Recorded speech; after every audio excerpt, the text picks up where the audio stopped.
Continuing with Chapter 7 of The Indian in the Cupboard, Omri has left Patrick with the Indian to go downstairs to find something to make a tiny fire with.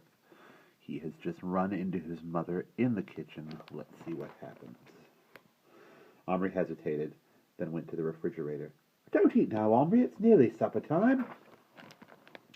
"Just a tiny bit," he said. There was a lovely chunk of raw meat on a plate.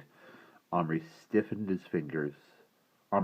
his fingers, wiped them hard on his sweater to get the stink of the firelighter off them, then took a big carving knife from the drawer, and with an anxious glance at his mother's back, began sawing a corner off the meat. Luckily, it was steak and cut easily. Even so, he nearly had the whole plate off the shelf and onto the floor before he had got the corner off. His mother swung around just as he closed the refrigerator door. "A tiny bit of what?" she asked. She often reacted late to things he'd said. "Nothing," he said, hiding the raw bit of meat in his hand. "Mum, could I borrow a tin plate?"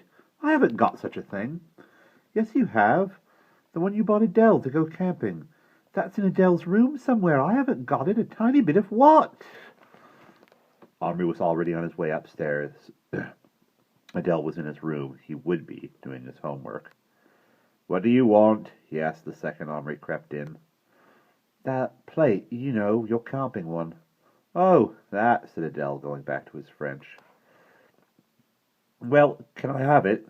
"Yeah, I suppose so. It's over there somewhere." Omri found it eventually in an old knapsack, covered with disgusting bits of baked beans, dry and hard as cement. He hurried across to his own room. Whenever he'd been away from it for even a few minutes, he felt his heart beating in panic as he opened the door for fear of what he might find or not find. The burden of constant worry was beginning to wear him out.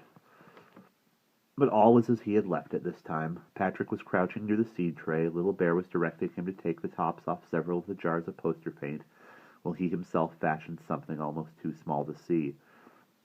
"It's a paintbrush," whispered Patrick. "He cut off a bit of his own hair, and he's tying it to a tiny scrap of wood he found, about the size of a big splinter. Pour a bit of paint into the lids, so he can reach to dip," said Omri. Meanwhile, he was scraping dry beans off the plate with his nails. He took the fragment of firelighter and the twigs out of his pocket and arranged them in the center of the plate. He washed the bit of meat in his bedside water glass.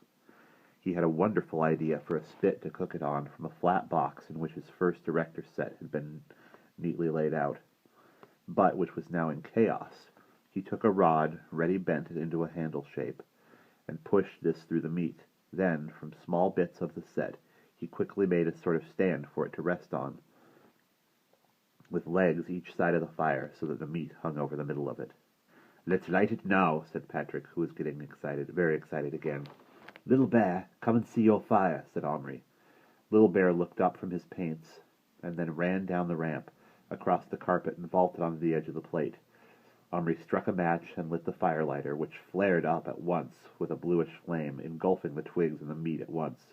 The twigs gave off a gratifying crackle while they lasted, but the firelighter gave off a very ungratifying stench which made Little Bear wrinkle up his nose. "Stink!" he cried. "Spoil meat!" "No, it won't," said Omri. "Turn the handle of the spit, Little Bear." Evidently, he wasn't much used to spits, but he soon got the hang of it.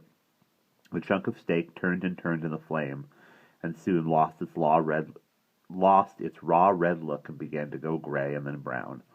The good juicy smell of roasting beef began to compete with the spirituous reek of the firelighter.